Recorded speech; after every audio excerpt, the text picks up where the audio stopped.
Welcome to the XIAOMI Black Shark 5 Pro, and I'll show you how to install iPhone keyboard on this device.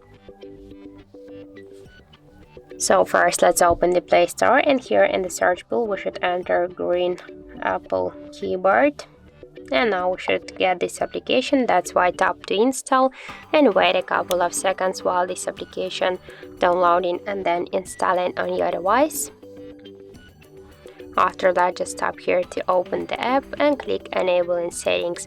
Then you will see here the green Apple keyboard. Click once on the switcher, tap OK, and again OK. Then just go back to the application and tap to the switch input methods. And from keyboard, switch this keyboard to the English green Apple English United States keyboard.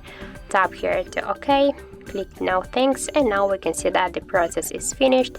And for example, let's see the new keyboard here in the search. We can see that this keyboard is so close to the iPhone 1 as all of these emojis. So that's it. Thank you for watching, and if you find this video helpful, don't forget to leave a like, comment and to subscribe our channel.